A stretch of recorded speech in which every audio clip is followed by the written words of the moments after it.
नमस्कार दोस्तों, मैं समस्त प्रभु भक्ति में आपका स्वागत करता हूं। दोस्तों, आज हमारे जो गेस्ट हैं, उनका परिचय देना हमारे लिए वो कहते हैं कि सूर्य को प्रकाश की ज़रूरत नहीं होती और इसीलिए आज हमारे साथ हैं एस्ट्रो पाठशाला से गुरुजी सुनील वशिष्ठ जी, जिनका ज्योतिष सिखाने में लोगों को 20 साल का एक्सपीरियंस है और ऐसा बोलते हैं कि जहाँ-जहाँ एस्ट्रोलॉजर्स की बात आती है, वहाँ-वहाँ सुनील जी के स्टूडेंट होते हैं। तो मैं स्वागत करता हूँ गुरुजी सुनील वशिष्ठ का हमारे स्टूडियो में। नमस्कार। नमस्कार। आप कैसे हैं? बहुत बढ़िया, बहुत आज का टॉपिक जो है, जैसे समाज में, सोसाइटी में बहुत सारे लव रिलेशनशिप इश्यूज़ हो रहे हैं, डाइवोर्स हो रहे हैं और ख़ासकर अभी देखा गया है कि पिछले 5-6 सालों में चीज़ें बहुत ही बिगड़ती जा रही हैं। क्या रीज़न है इसका? देखो, कुछ तो बड़ा बदलाव हमारे समाज ने लिया ही लिया है, इसमें कोई दो राय नहीं है। पर ज्योतिष जो है, वो इस सोच से परे है। ज्योतिष में मानना ये होता है कि हमारे जन्म पत्रिका में जो हमारे ग्रहों की प्लेसमेंट है, वो प्लेसमेंट के कारण ही हमारी सोच में परिवर्तन होता है, हमारे व्यवहार में परिवर्तन होता है और हम जीवन में किसी भी तरह की प्रॉब्लम को किस तरह से टैकल करेंगे, ये सारा व्यवहारिक पक्ष हमारी कुंडली में बैठे हुए ग्रह ही डिसाइड करते हैं। अच्छा सर, अब जी, एक चीज़ मैं आपको रोकना चाहूँगा, छोटा-सा मेरे मन में सवाल आया कि जब भी शादियाँ होती हैं, तो सबसे पहले कुंडली मिलाई जाती है और उसके बाद डेट डिसाइड होती है और कुंडली में लड़के और लड़की की डेट ऑफ बर्थ पूछते हैं। तो अभी ये सिचुएशन है, तो क्या ज्योतिष लोगों को जो पंडित जी हैं, उनको अच्छे से नहीं पता या ऐसा क्यों हो रहा है? ये फैक्ट बात है। मोर देन 90% एस्ट्रोलॉजर्स को मैच मेकिंग नहीं आती है। ये फैक्ट्स है, ये मुझे कबूल करने में कोई बुराई नहीं नज़र आती है। कारण क्या था कि केवल विवाह के लिए गुण मिलान होना ही काफ़ी नहीं है। गुण मिलान का मतलब है आउट ऑफ 36 मार्क्स में से 18 मार्क्स मिलते ही हम कह देते शादी ओके। बट वो एक सही टेक्निक नहीं है मैचिंग करने के लिए, क्योंकि जो शादी का जो निर्वहन होता है वो आपके कुंडली में बैठे हुए प्लेनेट की प्लेसमेंट से ही होता है। यानी कि जन्म पत्रिका में कुछ ग्रहों को रिस्पॉन्सिबिलिटी मिलती है कि आपको विवाह को चलाना है, अच्छे से निभाना है, और किसी ग्रह की रिस्पॉन्सिबिलिटी होती है कि जीवन साथी की क्वालिटीज़ को डिसाइड करना है, ना कि गुण मिलान।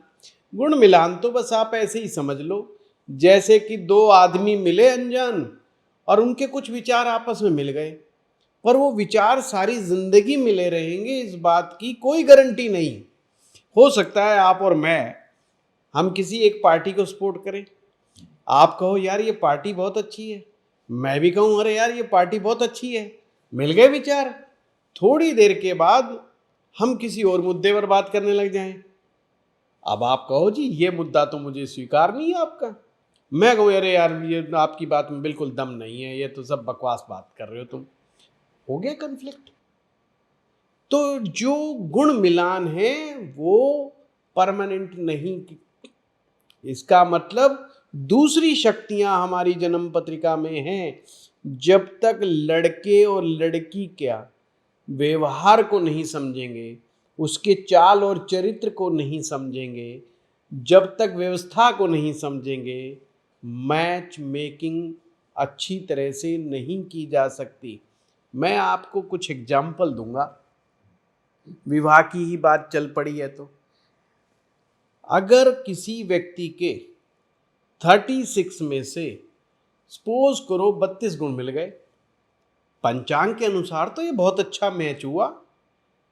24 गुणों वालों को उत्तम कहा जाता है और 28 गुणों वालों को तो अति उत्तम कहा जाता है, तो 32 तो बहुत ही बढ़िया मैच हो गया।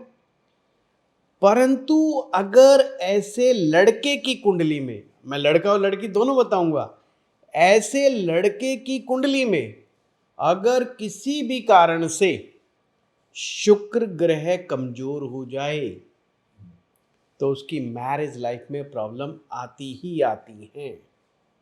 दूसरा नंबर, यदि उस पुरुष की कुंडली में स्त्री श्राप विद्यमान हो, ये पूर्व जन्म का एक श्राप होता है, बहुत सारे लोगों को नहीं मालूम है। उस स्त्री श्राप की वजह से बहुत सारे लोग फ्रस्ट्रेशन में जीते रहते हैं। बहुत सारे लोग अपनी मैरिज लाइफ को बिल्कुल बकवास मानते हैं। बहुत सारे लोग दिन रात तड़पते रहते हैं किसी तरह ही हमारी मैरिज टूट जाए तो अच्छा हो जाए। तो सबसे पहले हमें ये देखना है शुक्र का बलाबल क्या है। सेकंड, कोई पूर्व जन्म का श्राप, कोई पूर्व जन्म का ऐसा नेगेटिव कार्मिक प्लैनेट्स, वो तो हमारे मैरिज के घर को डिस्टर्ब कहीं नहीं कर रहा। अगर करेगा तो समझ जितनी बढ़िया तरीके से भी कुंडली मिलानी चाहो मिला लो, वो मैरिज नहीं चलने वाली है। आपस में पति पत्नी एक दूसरे के बाल नोचने में ही लगे रहेंगे।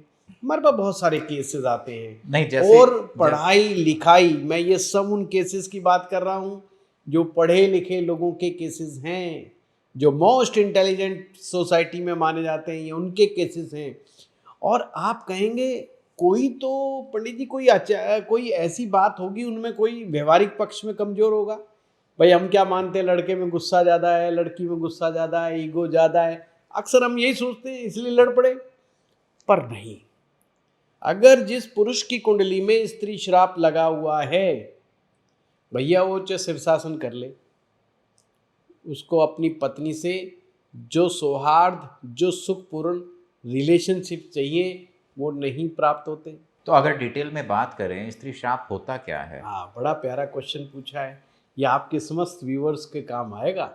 और हाँ, आप लोग भी अपनी अपनी जन्म पत्रिका उठा करके देखो कहीं ऐसा तो नहीं है। और ख़ास करके वो जो कमजोरियां महसूस करते हैं अपनी मैरिज लाइफ में, जहाँ पति पत्नी को लगता है कुछ विश्वास की कमी है, कहीं ना कहीं मामला डगमगाया रहता है, वो गृहस्थी में बने तो हुए हैं, बस वो बच्चों के चक्कर में खींच रहे हैं अपनी मैरिज लाइफ को, रहना नहीं चाहते साथ में। पर मजबूरी है बच्चों की, मजबूरी है फैमिली की। और कभी कभी तो व्यक्ति बड़े ऊंचे पद पर पहुंच जाता है तो सोसाइटी के डर से कि लोग क्या कहेंगे, अरे यार फलाने राम जी का भी तलाक हो गया, इस भय से वो मैरिज में बने रहते हैं। परिवार में माँ बाप के प्रेशर में भी, बड़े बुजुर्गों के प्रेशर में भी कुछ लोगों की मैरिज धक्का मार के चलती रहती है। बट अगर उनके दिल से पूछा जाए आपका मैरिज के बारे में क्या ख्याल है, तो बस बेचारे बड़े हताश और निराश हो जाएंगे, क्योंकि उनके मन की भावनाएं बेचारों की बड़ी गड़बड़ा गई हैं। अब उस मुद्दे पर आते हैं कि होता क्या है। मैं बहुत आसान भाषा में बताऊंगा। जन्म पत्रिका में कुंडली का सप्तम भाव हमारी मैरिज का होता है, यानी विवाह। विवाह का मतलब यहाँ पर दो लोग, पुरुष और स्त्री इकट्ठे होंगे और वो कपलिंग हो जाती है, मतलब कपल बन गया। वो जब दोनों लोग इकट्ठे आ गए कपल बन गए। इस भाव में यदि 3 ग्रहों का बड़ा ध्यान रखना होता है। कौन सा? पहला नंबर सूर्य, दूसरा ग्रह चंद्रमा और तीसरा ग्रह राहु। अगर इन तीनों में से कोई भी एक ग्रह स्त्री श्राप, कोई भी तीनों में से एक भी ग्रह अगर सप्तम भाव में बैठ गया, स्त्री श्राप बन जाएगा। दूसरा, अगर जन्म पत्रिका के दूसरे भाव में, दूसरा भाव होता है अपना परिवार, अपना कुटुंब, और लड़की के लिए उसका ससुराल, अगर लड़का या लड़की की कुंडली में सेकंड हाउस में सेम प्लेनेट यानी सूरज, चंद्रमा और राहु, इन तीनों में से कोई भी बैठ गया तो स्त्री श्राप बन जाएगा। अब ये जो चीज है ये लाल किताब का सूत्र है। लाल किताब में बड़े प्यारे प्यारे सूत्र हैं, उसमें 9 तरह के श्रापों का वर्णन है, तो उनमें से एक श्राप ये भी है। पर वैदिक ज्योतिष भी इसको एक्सप्लेन करता है, पर दूसरे ढंग से भी करता है, वो थोड़ा और भी बढ़ा करके और डिटेलिंग में चला जाता है। तो ये सिर्फ मेल की कुंडली में होता है या नाम स्त्री श्राप है, ये लड़के की कुंडली में भी होता है, लड़की की कुंडली में भी होता है। इसके लक्षण भी क्या है वो भी हम इस पर डिस्कस करेंगे, और बड़े कमाल की चीजें हैं। पहले थोड़ा सा इसको पूरा एक्सप्लेन कर लें और समझता, अगर किसी की राहु के साथ शुक्र बैठ गया, आप समझिए, शुक्र लव का, मैरिज का, रिलेशनशिप का सबसे बड़ा प्लेनेट है। क्यों? क्योंकि इसका तत्व जल तत्व है। जल तत्व का संबंध इमोशन से होता है। डीप इमोशन, खुशी के इमोशंस वो शुक्र से आते हैं। चंद्रमा भी इमोशंस का ही प्लेनेट है, पर शुक्र के इमोशंस में और चंद्रमा के इमोशंस में जमीन आसमान का अंतर है। वो भी मैं बताऊंगा क्या अंतर है। जो चंद्रमा का इमोशंस है वो स्ट्रेस, थोड़ा सा आप आए, आपने मूड खराब कर दिया, अगले का मूड अच्छा था, आपने कोई ऐसी बात कह दी उसको, आपने डांट ही दिया। आपके अपने इस ऑफिस में कोई बंदा खुशी खुशी सुबह सुबह आया और आपको उसका काम कल का किया हुआ अच्छा नहीं लगा, और आपने उसको थोड़ा सा कह दिया, सुना दिया, भाई तेरा कल का काम अच्छा नहीं है, अगले का मूड खराब हो गया। पर ये मूड 2 या 3 दिन खराब नहीं रहने वाला, हो सके दोपहर तक ही ठीक हो जाए, हो सकता है कोई आप उसको और अच्छी बात कह दे, हो सकता है 1 घंटे में ही ठीक हो जाए। ये चंद्रमा है। चंद्रमा बहुत जल्दी जल्दी मूव करता है, सबसे फास्टेस्ट मूविंग प्लेनेट माना जाता है ज्योतिष में, तो उसका मूड जो है ज़्यादा लंबे समय तक गड़ा खराब नहीं रहेगा इस वजह से। परंतु अगर रिलेशनशिप की वजह से स्ट्रेस हो जाए, 2 लोग आपस में चाहते हैं, एक दूसरे को प्रेम करते हैं, तो पसंद करते हैं, अब मान लीजिए उसने कुछ कह दिया, अब उसका कोई पता नहीं, वो 3 दिन में ठीक हो, 7 दिन में ठीक हो, 10 महीने में ठीक हो, और हो सकता है चला ही जाए। ना हाँ ना।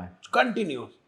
ये जो इमोशंस है, deep emotions, emotions of love, ये सब शुक्र के अंडर में आते हैं।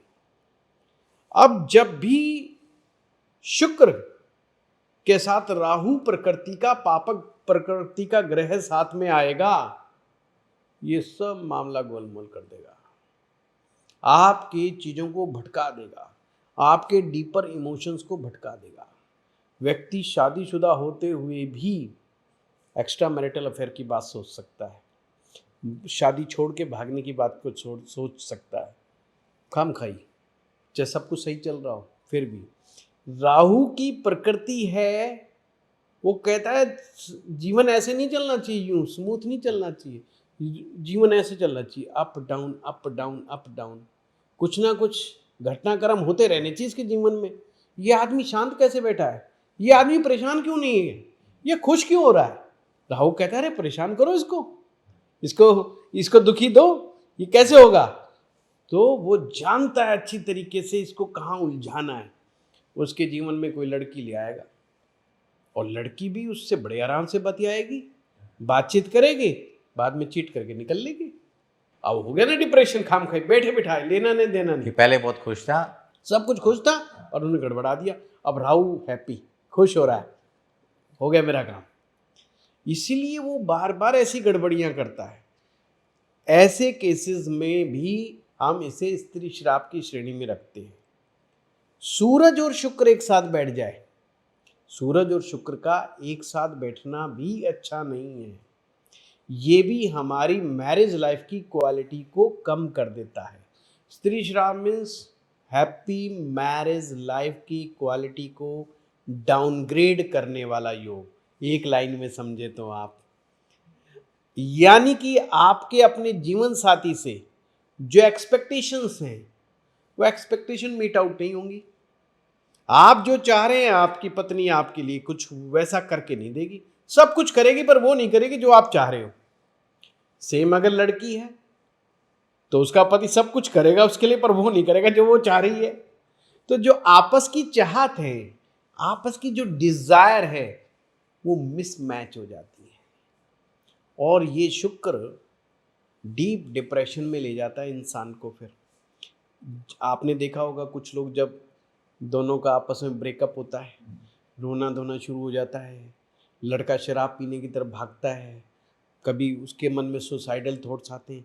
सेम लड़कियों का भी बुरा हाल होता है कि या तो एडिक्शन की तरफ भागेंगे या दुनिया छोड़ने की तरफ भागेंगे, और उनका एक डिप्रेशन वाला एक फेज चालू हो जाता है। कुछ लोग लकी होते हैं जिनको कोई ना कोई बचाने वाला मिल जाता है, समझाने वाला मिल जाता है, वो जल्दी बाहर आ जाते हैं। हाँ। यस। नहीं तो ये सब रोते रहते हैं और फिर वो यही गीत गाते हैं कि जो शादी है ना, ये भाई बहुत ख़राब चीज़ है, ये जीवन में कभी नहीं करनी चाहिए। ठीक है, तो ये भी अपना एक चैलेंज है। तो कुल मिलाकर के आपका ये जो मैं कम्बिनेशन कुछ आप लोगों को बता रहा हूँ, वो कम्बिनेशन अगर कुंडली के अंदर मिल जाते हैं, और भी बहुत सारे कॉम्बिनेशंस ज्योतिष के अंदर शुक्र और अन्य ग्रहों के साथ के माने गए हैं। शुक्र अकेला बहुत अच्छा होता है, वेल प्लेस्ड हो, वेल इक्वेशन। यहाँ इक्वेशन बहुत इंपॉर्टेंट है। कई लोग कहते हैं उच्च का है कि नीच का है, ये तो प्रारंभिक ज्योतिष है साहब, उच्च का और नीच का। मुद्दा ये है कि आपके लगन कुंडली में इक्वेशनली जो वीनस प्लेनेट है वो कैसा बैठा है। अगर वो वेल प्लेस्ड है, इक्वेशनली फिट है, आपकी मैरिज लाइफ बहुत अच्छी जीवन में जाने वाली है, और वो व्यक्ति कहेगा असली मजा तो शादी करने के बाद ही आता है। अच्छा सर, जैसे आपने बोला कि वीनस राहु जो कॉम्बिनेशन है, तो ये दोनों क्या एक ही हाउस में बैठने एक ही चाहिए हाउस में। या फिर दृष्टि? दृष्टि का भी असर होता है, बट वो इतना ज्यादा नहीं होता। दृष्टि जो होती है वो विल पावर पर बहुत डिपेंड करती है। जैसे मानो किसी के शुक्र को राहु देखता है, हाँ, मान लो शुक्र अकेला बैठा है, अकेला बैठा और राहु और देखता राहु है। की दृष्टि आ गई, और मान लीजिए पंचम दृष्टि है, राहु पहले भाव में बैठा है और शुक्र पांचवें भाव में बैठा है, तो राहु शुक्र को देखेगा पांचवी दृष्टि से। अब इसमें व्यक्ति के ऊपर डिपेंड करता है, ये टोटली फ्री विल का गेम है, ये प्रीडेस्टाइंड नहीं है। 30% चीजें प्रीडेस्टाइंड हैं हमारी लाइफ में, और 70% से ज़्यादा चीज़ें हमारी फ्री विल के अंडर में आती हैं। हम अपने भाई बहन नहीं चुन सकते, हम अपने माता पिता का चुनाव नहीं कर सकते, हम अपने जीवन साथी का भी चुनाव नहीं कर सकते, ये सब प्रीडेस्टाइंड है। वो प्रारब्ध में है हमारे। हम अपने मित्रों का चुनाव भी नहीं कर सकते, ये भी हमारे हाथ में नहीं होता है। जो लोग आपके जीवन में क्लोज आते हैं उनका पास्ट लाइफ का कोई ना कोई कार्मिक बंधन होता है जो आपके साथ आता है। तो फ्री विल है इसके अंदर हमारी दृष्टि में। अब वो व्यक्ति कहता है यार मुझे भटकाव की स्थिति में पड़ना नहीं है, उसके सामने सिचुएशन आएगी, भटकाव आएगा, पर वो बहुत जल्दी चाहे तो संभल सकता है, और उसके एंटीडोट्स भी अवेलेबल होते हैं कुंडली में। कई बार ये ऐसे ही नहीं घटित हो जाएगा, अन्य चीजें भी चाहिए इसके लिए, जैसे लगन की कमजोरियां। अगर किसी व्यक्ति का लग्नेश है, उनमें भटकाव की स्थिति ज्यादा नजर आएगी। किसी का चंद्रमा पीड़ित है, चंद्रमा ही सारी फसाद की जड़ है। ये फसाद की जड़ का मतलब जितने भी ये एक्स्ट्रा मैरिटल अफेयर्स हैं, बिना चंद्रमा के और मंगल के, ये दो ग्रह हैं, ध्यान रखना। शुक्र कभी भी किसी को आवारा नहीं बनाता। शुक्र तो बहुत अच्छा और प्यारा, बड़ी प्यारी सोच वाला प्लेनेट है। जितनी भी लाइफ की पॉजिटिविटी है, जितनी भी लाइफ की हैप्पीनेस है, खुशियां हैं, रिलेशनशिप की खुशियां हैं, वो सब शुक्र से आती हैं। कहते हैं ना, अरे वाह मजा आ गया, अरे वाह जो शब्द है ये शुक्र का शब्द है। ये जब भी जीवन में कहते हैं अरे वाह मजा आ गया, आनंद आ रहा है, ऐसी खुशी जो दिल को छुए, दिल को अंदर से जो निकले। इंदर से।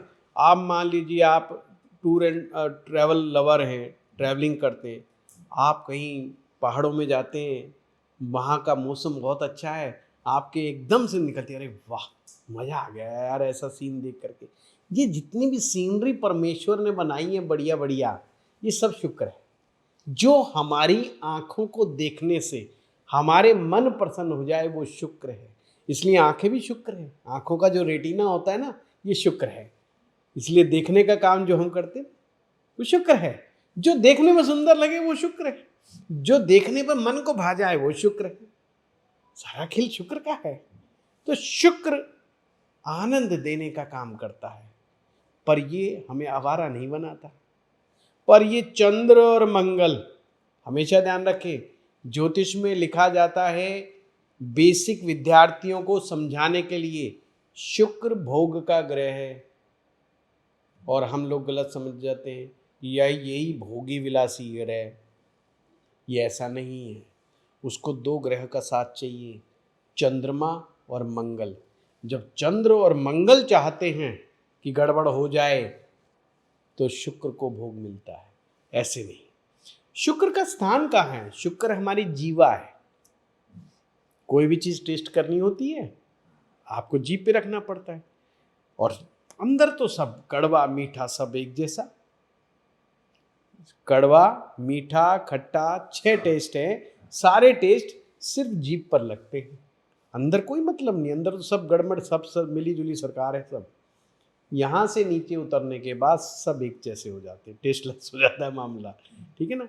तो जीवा और हमारा जननांग, ये शुक्र का स्थान है।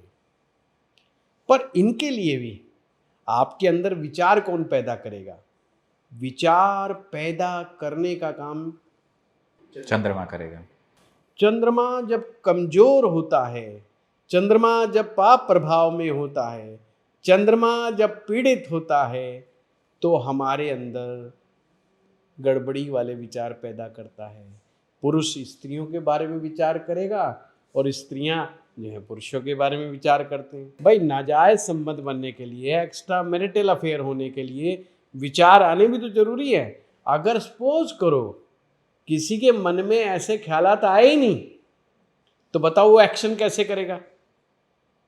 अगर ज्योतिष महाविज्ञान है, बहुत प्यारा विज्ञान है इस जीवन को समझने के लिए, हमारी लाइफ को समझने के लिए इससे प्यारा सब्जेक्ट नहीं हो सकता। मैं तो यहाँ तक कहता हूँ साधु संत के लोगों के आप प्रवचन सुनते हो, सुनने चाहिए, अच्छी बात है। पर अगर आपको लॉजिकल रीजनिंग समझनी हो अपनी लाइफ के बारे में, तो इससे ज़्यादा डेप्थफुल सब्जेक्ट आपको विषय नहीं मिलेगा पूरे संसार में। हम भागते हैं मनोविज्ञान के पीछे, ज्योतिष में तो मनोविज्ञान भरा पड़ा है। इसकी गहराई में जब हम जाते हैं तो हमें समझ में आ जाता है। पहला भाव कुंडली का दिमाग है, मस्तिष्क, योर ब्रेन। 4th हाउस आपका चंद्रमा यानी विचार। आपके विचार चंद्रमा जनरेट करता है, यानी 4th हाउस जनरेट करता है। पर विचारों से कुछ होने जाने वाला नहीं, केवल वो बुद्धि के पास जाते हैं। अच्छा सर, जैसे आपने बोला कि चंद्रमा पीड़ित, तो ये कैसे पता लगाया जा सकता है कि चंद्रमा पीड़ित है? बहुत आसान है। सबसे अच्छा है कि ज्योतिष का थोड़ा सा अगर हम ज्ञान ले लें किसी भी अच्छे टीचर से, जैसे एस्ट्रो पाठशाला यही काम करती है। हमारा मेन मकसद और हमारा मेन काम ही लोगों को ज्योतिष सिखाना है, बजाय ये नहीं कि भाई आओ हमसे कंसल्टेंसी लो, वो चक्कर नहीं, ज्योतिष सिखाना। अगर चंद्रमा, मैं एक मोटे मोटे कम्बिनेशन बताऊंगा जिससे दर्शक अपनी कुंडली खोल के ही समझ जाएंगे। चंद्रमा सूरज के साथ बैठ जाए, चंद्रमा शनि के साथ बैठ जाए, चंद्रमा राहु के साथ बैठ जाए, चंद्रमा केतु के साथ बैठ जाए, इन किसी भी स्थितियों में बैठ जाए, चंद्रमा नीच राशि में बैठ जाए, चंद्रमा कुंडली के 3रे भाव में बैठ जाए, चंद्रमा कुंडली के 6ठे भाव में बैठ जाए, चंद्रमा कुंडली के 7म भाव में बैठ जाए, 8म भाव में बैठ जाए, यहाँ पर चंद्रमा की स्थितियाँ कुछ कमज़ोर मानी जाती है। चंद्रमा 12वें भाव में बैठ जाए, चंद्रमा इन स्थानों पर अगर आ जाए और ये जो मैंने कम्बिनेशन बताए इनके साथ आ जाए, या पाप कर्तरी में आ जाए। पाप कर्तरी का मतलब होता है चंद्रमा जिस स्थान पर बैठा है उसके राइट तरफ, यानी कि एक भाव पहले कोई पाप ग्रह है। पाप ग्रह चंद्रमा के लिए कौन कौन है? शनि, राहु, केतु, ये सब पापक हैं, ये इसको डेंट मार देते हैं। और लेफ्ट यानी उसके एक भाव आगे पाप ग्रह कोई बैठ जाए, अगर ये बैठे हैं तो चंद्रमा बीच में सैंडविच की तरह हो जाता है। तो वो भी अपना असर इसी प्रकार के दे सकता है। व्यक्ति का थॉट प्रोसेस में मेंटल सेक्सुअलिज्म घुस जाता है। जैसे ही सोफे पे बैठेगा दिमाग में उल्टी सीधी सेक्स की भावनाएं आएंगी। सेक्स की भावनाएं इतनी प्रबल हो जाती हैं, पर भावनाएं तो भावनाएं हैं। शक्ति, शौर्य, कॉन्फिडेंस, करेज देने का काम मंगल का है। अरे भाई, कितना बल चाहिए। हर आदमी को पता है जिस दिन तू पकड़ा गया उस दिन क्या होगा। परिवार में बेइज्जती होगी, समाज में बेइज्जती होगी, अपने घर परिवार में बच्चों को क्या मुंह दिखाएगा, उसे सब पता है, पर उसमें क्रेज है। कमजोर आदमी होगा, वो एहसास नहीं नहीं भाई यार बेइज्जती हो जाएगी यार मेरी तो। मंगल का साथ मिल गया, मंगल का साथ मिलने वाला मंगल बली है कुंडली के अंदर, तो वो कहेगा अरे यार देखा जाएगा, साला जो होगा, जिस दिन फंसेंगे उस दिन देखेंगे। और हम तो इतने इंटेलिजेंट हैं कि हम नहीं फंस सकते। हर एक्स्ट्रा मैरिटल अफेयर रखने वाले व्यक्ति को ओवर कॉन्फिडेंस होता है कि वो इतना इंटेलिजेंट है कि कभी जीवन में पकड़ा नहीं जाएगा। जबकि कहते हैं इश्क और मुश्क ये छिपाए नहीं छिपते हैं, खुशबू और इश्क ये छिपाए नहीं छिपता, एक दिन रहस्य प्रकट होता ही होता है। और ये रहस्य प्रकट करने का काम करता है बुध ग्रह। बुध ग्रह जो है बड़ा खुफिया विभाग टाइप का बंदा है। जब वो नाराज होता है वो ऐसे स्कैम उद्घाटित कर देता है, वो कभी ना कभी पकड़वा देता है उनको।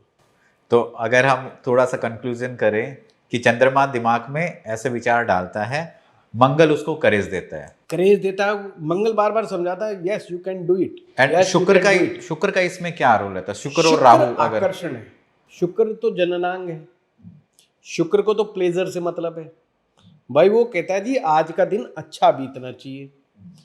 अब चाहे उसको शरीर को कोई सुख मिल जाए, कोई लग्जरी मिल जाए, कोई बहुत बढ़िया मूवी देखने को मिल जाए, बहुत बढ़िया खाना खाने को मिल जाए, मतलब जीभ का टेस्ट, या तो जीभ वाह बोल दे या जननांग वाह बोल दे, कोई सा भी एक वाह बोल दे तो शुक्र का अपना काम पूरा हो गया। पर शुक्र अकेला कुछ नहीं करता रहता, तो इंतजार करता है कि ये मून कुछ करे और मंगल कुछ करे तो मेरा काम बने। वो तो सिर्फ इंतजार कर रहा है एक प्रकार। अच्छा, मान लो एक ऐसी कुंडली है जिसमें चंद्रमा पीड़ित नहीं है और मंगल भी सही है, बट उसमें वीनस और राहु एक साथ है, गड़बड़ हो जाएगी। तो भी गड़बड़ हो। तो भी गड़बड़ हो जाएगी, पर उसमें बचाव बहुत होगा। अब समझो, हम बात कर रहे थे एक्स्ट्रा मैरिटल अफेयर की।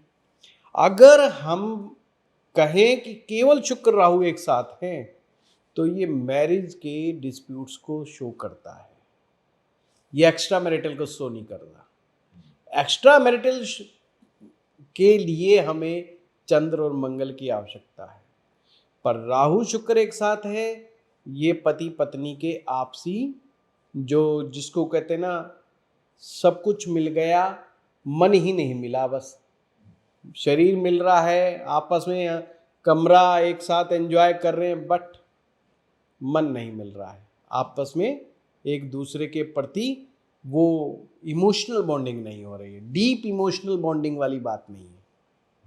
डीप इमोशनल बॉन्डिंग पता है क्या चीज़ होती है? बड़े शानदार चीज़ होती है।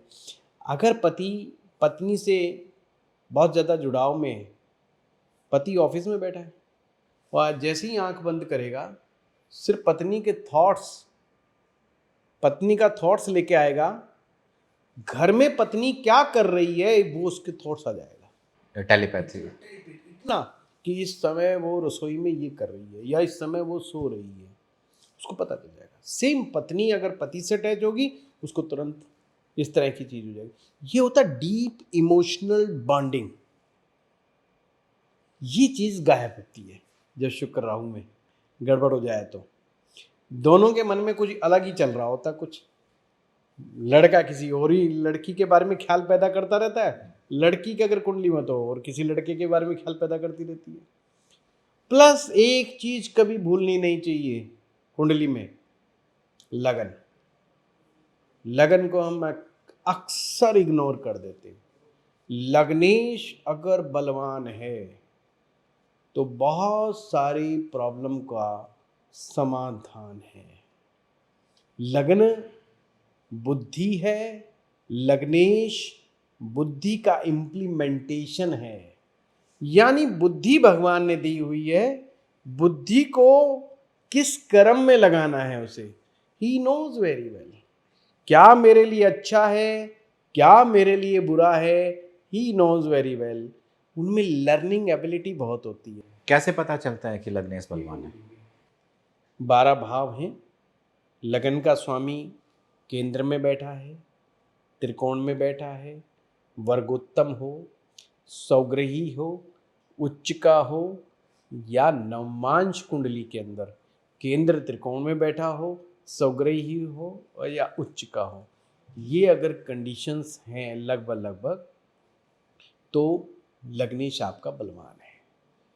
शर्त ये कोई पाप ग्रह उसके साथ ना बैठा हो, या पाप ग्रह की दृष्टि भी? हाँ, दृष्टि का इतना बड़ा रोल नहीं मैं मानता, क्योंकि ये सब विल पावर पर डिपेंड करती है। जैसे सपोज करो आप मुझे देख रहे हो, मैं आपको देख रहा हूँ इस समय, मैं आपको एक सलाह दे सकता हूँ, बस मानना ना मानना आपके ऊपर है। मैंने कहा अरे समझ आप वाइट कलर की शर्ट पहनो, अब ये बात मानना ना मानना आप पर डिपेंड करता है। आपको मैं जबरदस्ती वाइट शर्ट नहीं पहना सकता, समझे बात को। तो इतना दृष्टि का मतलब है कि दृष्टि एक मात्र विचार पैदा करेगी उसके दिमाग में, या एक प्लेनेट दूसरे प्लेनेट को अपना थॉट समझा रहा है। जैसे अगर मंगल की दृष्टि है, मंगल जो है लड़ाई झगड़े का प्लेनेट है, गुस्से का प्लेनेट है। एक व्यक्ति आया उसके पास, यार मुझे फलाना आदमी तंग कर रहा है, अब मंगल ने क्या सलाह देनी है? मंगल तो योद्धा है, फाइटर है, बोला मार 2 थप्पड़ कैन पे, बकवास कर रहा है, और बोला फिर भी ना माने तो मार 10 थप्पड़, और जब तक मारता रहे जब तक। ये मंगल का थॉट प्रोसेस है। पर गुरु की अगर दृष्टि है तो गुरु उसको अलग अंदाज में समझाएगा, बेटा समझ वो तेरे साथ ऐसा क्यों कर रहा है, तेरे को ये चीज़ समझनी होगी, तो उसको इग्नोर कर, तू दूसरा रास्ता पकड़, तू ये कर, तू उससे मिल, तो उसके साथ बातचीत कर, उससे प्रेम भरा बात कर। वो उसको डीप इंट्रोस्पेक्शन में लेके जाएगा, आत्म मंथन करवाएगा। वो जबरदस्ती नहीं कर सकता, जोर जबरदस्ती नहीं है। बहुत सारे ज्योतिष के विद्यार्थी, ज्योतिष को मानने वाले इसी उधेड़ बुन में घूमते रहते हैं। और सबसे बड़ा ड्रॉबैक क्या रहा, कभी ज्योतिष को बहुत अच्छे ढंग से आम आदमी की भाषा में, सामान्य भाषा में बहुत अच्छे से एक्सप्लेन नहीं किया गया। लोगों को समझाने का सबसे बेहतरीन तरीका है उनको उन्हीं की भाषा में, उन्हीं के पारिवारिक माहौल के हिसाब से समझाने का प्रयास करना, तो बात बनेगा, नहीं तो उसको समझ में ही नहीं आएगा। गांव के आदमी को समझाने का तरीका कुछ और है, धार्मिक आदमी को समझाने का तरीका कुछ और है, और अधार्मिक व्यक्ति को समझाने का तरीका कुछ और है। अधार्मिक आदमी को आप लॉजिक दे के समझाएं, विज्ञान के माध्यम से समझाएं तो चीज समझ में आएगी, अदरवाइज नहीं समझ में आएगी। गांव के आदमी को आप लॉजिक देंगे तो गांव का आदमी का भरोसा नहीं है कि वो लॉजिक समझे भी ना भी समझे। पर उसको सोसाइटी की बात करेंगे, अरे फलाने राम भाई तेरा पूरा गांव क्या कहेगा तेरे को इस बारे में, ये काम करता हुआ तू अच्छा लग रहा है, वो कहेगा बात बिल्कुल ठीक है यार, भाई तेरे पूरे गांव में थू हो जाएगी। उसके एकदम समझ में आ जाएगी भाई ये कर्म ठीक नहीं है। धार्मिक आदमी को कहोगे यार तेरे सारे गुड कर्मा खत्म हो जाएंगे, तेने इतने पुण्य कमा करके तू ये पृथ्वीलोक पर तू आया है, तेरे को मनुष्य जन्म मिला है, तू एक नेगेटिव कर्मा क्यों क्रिएट कर रहा है? एक छोटे से क्षणिक सुख के लिए, एक शारीरिक सुख के लिए। वो कहेगा यार बात बिल्कुल ठीक कह रहा है। समझो, अगर अनलॉजिकल जो बिल्कुल अधार्मिक प्रवृत्ति का, उसको ये दोनों तरीके समझ में नहीं आएंगे। वह तो मैं मानता ही नहीं पिछले जन्म में मैं क्या था, मुझे क्या लेने देना, मैं क्यों जाऊं पास्ट लाइफ में, भाई मेरा कोई विचार ऐसा नहीं है। आगे क्या होगा मुझे तो इसकी भी परवाह नहीं है। प्रेजेंट में समझाओ क्या होगा, प्रेजेंट में उसको कानून बताना पड़ेगा, क्या क्या लॉस कर सकता है वो समझाना पड़ेगा, तो बहुत सारे तरीकों से उसको समझाना पड़ेगा, तो उसको समझ में आ जाएगा हाँ यार ये कानून तो है, ये तो ठीक नहीं है ये बात। तो ऐसे तरीके हैं समझाने के।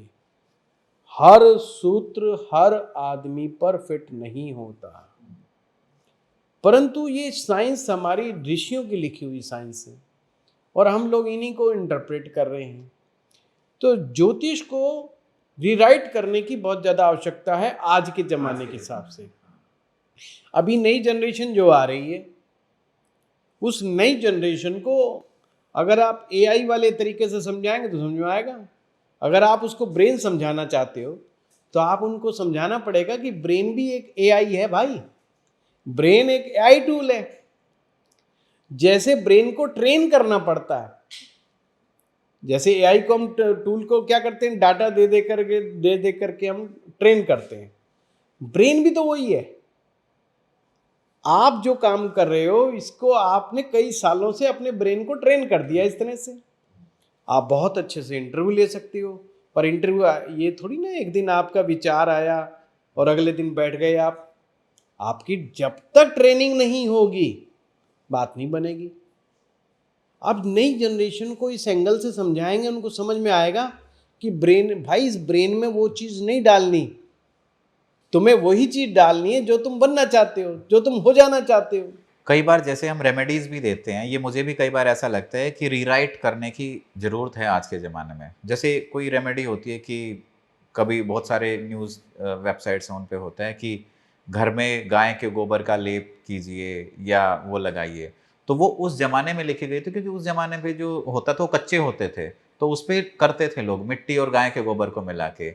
आज तो शहरों में इतनी टाइल्स होती हैं तो समझ, मैं वही बाद में कहता हूँ, ज्योतिष कॉमन सेंस का खेल है, बट कॉमन सेंस भी कॉमन नहीं होती है।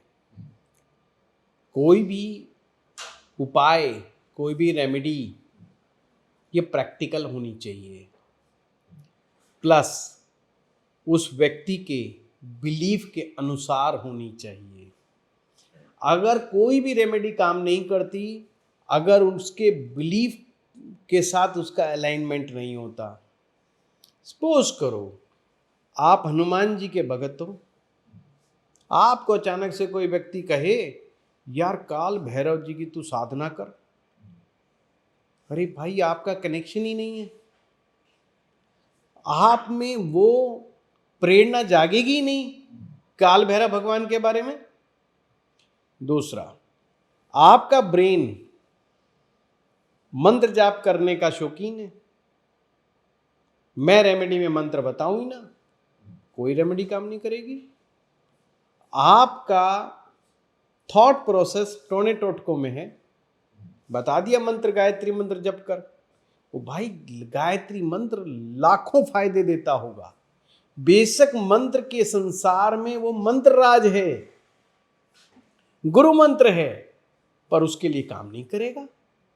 भगवान शिव ने विज्ञान भैरव तंत्र में मां पार्वती को 112 प्रकार की ध्यान विधियां बताई। तो मां पार्वती ने कहा कि अपनी चर्चा हुई थी कि हम नवग्रह दोष की वजह से जो आम मनुष्य परेशान है, चिंतित है, व्यथित है, उसको शांत करने के उपाय बताएं, और आपने ध्यान बता दिया। और हर ध्यान विधि आपको मानसिक रूप से शांति प्रदान करती है। डीप मेडिटेशन आपके ब्रेन की एफिशिएंसी को बढ़ा देता है, डीप मेडिटेशन आपके मन को शांति में ले जाता है, और जब ब्रेन आपका रिलैक्स होता है तो उसकी एफिशिएंसी बढ़ जाती है। मेडिटेशन का यही काम है। हमारे दिमाग में जो थॉट्स आ रहे हैं उसकी फ्रीक्वेंसी कम हो जाती है मेडिटेशन करने से। अगर सपोज करो किसी इंसान के 1 मिनट में 1000 थॉट्स आ रहे हैं, तो ध्यान करने के बाद वो आधे से भी कम हो जाएंगे। जब आपके उल्टे सीधे दिमाग में कुछ आ ही नहीं रहा है तो डेफिनेटली वो पावरफुल हो जाएगा, आपकी डिसीजन मेकिंग पावर बहुत गजब की बढ़ जाएगी। तो माँ पार्वती कहती हैं फिर 112 क्यों बताई? अरे एक से ही गुजारा बहुत अच्छा हो रहा था।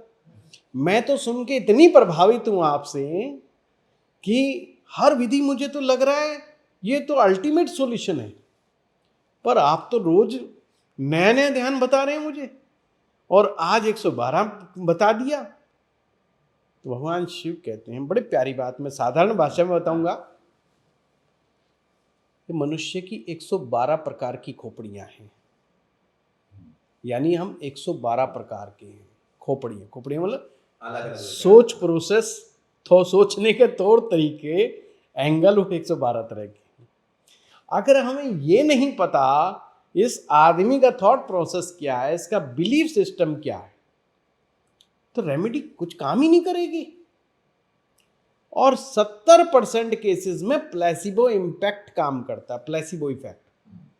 मान लीजिए आपकी आस्था है, आप ऐसा मानते हैं, बचपन से आपकी अपब्रिंगिंग ऐसी हुई है कि कहानियां सुनी है भूत प्रेतों की, किसी दिन आपको भी एहसास होता है यार कोई ना कोई भूत प्रेत मेरे भी पीछे पड़ गया, एहसास है, आए आप ज्योतिषी के पास कि साहब मेरे पीछे तो मुझे लग रहा है कोई भूत प्रेत पीछे भाग गया। समझदार ज्योतिषी वहां पर प्लेसिबो क्रिएट कर देगा, यानी प्लेसिबो इफेक्ट देगा उसको, कहेगा भाई ये ऐसी दवा, रामबाण तुझे दे रहा हूं, ये उपाय, भाई साहब 100 भूत भी हो तो आसपास नहीं फटकेंगे इसके, जा ये मंत्र पढ़ दिया, ये झाड़ा मार दिया, ये फूक मार दी, ये फलाना कर दिया, वो ठीक हो जाएगा 2 दिन में, ये धूनी कर ले, ये कर दे। कोई दवा काम नहीं करेगी, कोई दवा नहीं बनी उसके लिए, कोई लॉजिक काम नहीं करेगा। लाख बंदे समझा दो कि भाई तेरे पीछे भूत नहीं है, भाई नहीं मानने वाला। कुछ लोग बोल तो देते हैं ये क्या ड्रामा है, अंधविश्वास है। विश्वास के साथ तो अंधविश्वास लगा ही हुआ है, विश्वास के साथ अंधविश्वास चिपका हुआ है, इसको हम अलग कर ही नहीं सकते। पति पत्नी में क्या विश्वास है, हम अपनी प्रॉपर्टीज वाइफ को दे रहे हैं, लिखवा रहे हैं ना, अगर ये विश्वास है कि कल को छोड़ के भागी 50 साल की उम्र में क्या होगा। 50 साल की आयु का व्यक्ति बहुत सारी प्रॉपर्टी, पैसा, रुपया पैसा जो अच्छा खासा कमा रहा है, मैं उसकी बात कर रहा हूँ, अपनी पत्नी के नाम बहुत सी चीज़ करवा चुका होता है, कल को 50 साल की उम्र में तलाक दे के टाटा बाय बाय कर दिया तो क्या होगा। टेक्निकली जितनी जो चीज़ें उसके नाम है, सरकार तो यही मानती है, कानून यही मानता है भाई इसी की है। अब तू बता आगे क्या देगा, जो खुद कमाए वो भी बंदे आधा ने जाएगा। टैक्स बचाने के चक्कर में बहुत कुछ तो वहां दे दिया, अब उसके बाद बचा ही इतना सा है, फिर उससे कहा जाता अब बता क्या देगा, बचा क्या, हो गया ना धोखा, हो गया ना विश्वास, विश्वास में अंधविश्वास छिपा हुआ है। खैर चलो उस बात पे नहीं जाते, हमारा टॉपिक ये था कि भैया अगर उसको जेमस्टोन में बिलीव है, आपको जेमस्टोन सजेस्ट करने पड़ेंगे। वो रुद्राक्ष में बिलीव करता है, उसको रुद्राक्ष बताना पड़ेगा। मंत्र जाप में बिलीव करता है, मंत्र बताना पड़ेगा। अगर वो उपवास में बिलीव करता है तो उपवास बताना पड़ेगा। उसने देखा है दादा दादी को एकादशी का व्रत करते हुए, अमावस्या का दिन पितरों को मनाते हुए, भैया उसको वो रेमेडी समझ में आएंगी, आपके प्रवचन नहीं समझ में आने वाले। हम कितना मर्जी लाख समझा लें, ज्योतिषी का दायरा जो बढ़ना चाहिए बहुत ज़्यादा बढ़ना चाहिए, मतलब सोच का दायरा बड़ा होना चाहिए। वो एक उपाय के साथ, एक तरह के उपाय के साथ नहीं फिक्स रह सकता। और इसके लिए उसको उसको नॉलेज इन सब चीजों की होनी चाहिए जो बहुत नॉलेज सारे लोगों होनी में नहीं होती चाहिए, है। हाँ। उसमें लॉजिक होना चाहिए। और अंधविश्वास, समस्या क्या है कि बहुत सारे सोशल मीडिया पर आकर के रात को सोचते हैं कि नई रेमेडी बनाते हैं, सुबह पेश कर देते हैं, वो चीज़ ठीक नहीं है, वो चीज़ ठीक नहीं है। क्या इससे ज्योतिष के जो कर्माज हैं वो भी इफेक्ट करते हैं, मतलब जो एस्ट्रोलॉजर है वो बना इसलिए कार्मिक बंधन की वजह से ही तो व्यक्ति ज्योतिषाचार्य बना है। कार्मिक बंधन, कोई भी व्यक्ति कोई भी कर्म कर रहा है कहीं ना कहीं पास्ट लाइफ के बंधन से बंधा हुआ है, इसलिए वो कर रहा है। जैसे आप अभी एस्ट्रोलॉजर हैं तो पास्ट लाइफ में ऐसा क्या हुआ होगा कि आप इस फील्ड में आए हो? देखो पहली बात तो ये विद्या है लोगों का कष्ट और दुख को कम करने की, ऐसा पब्लिक मानती है कि ये लोगों का दुख है।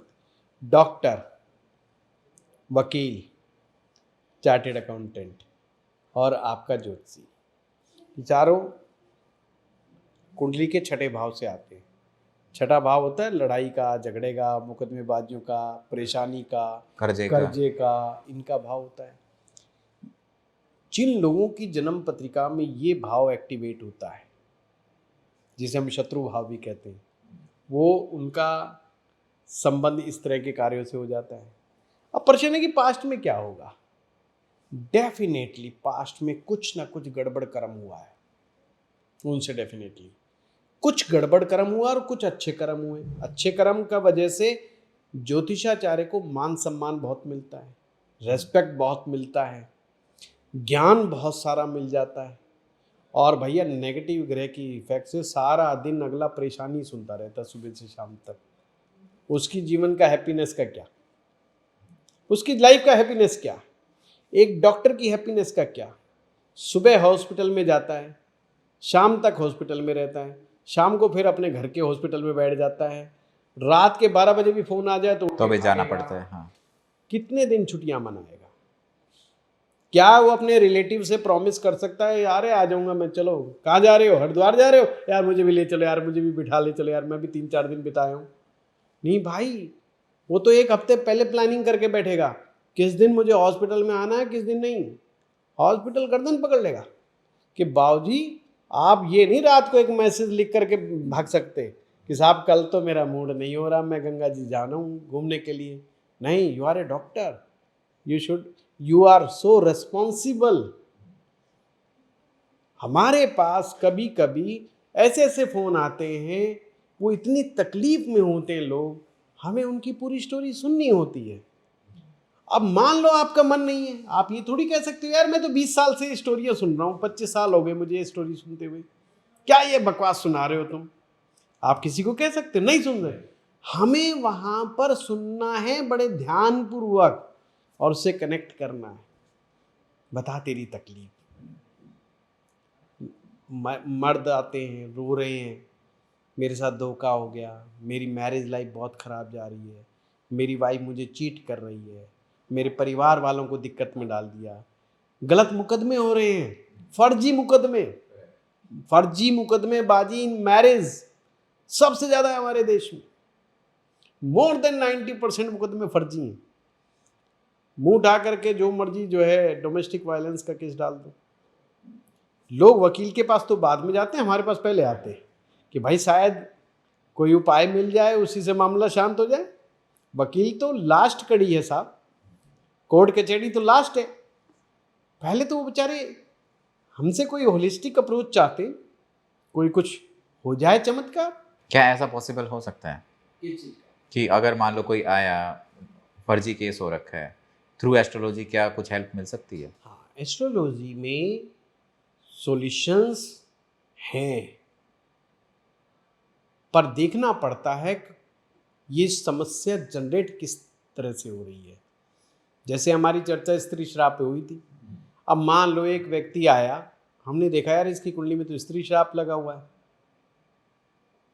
हमने देखा कुंडली में स्त्री श्राप लगा हुआ है।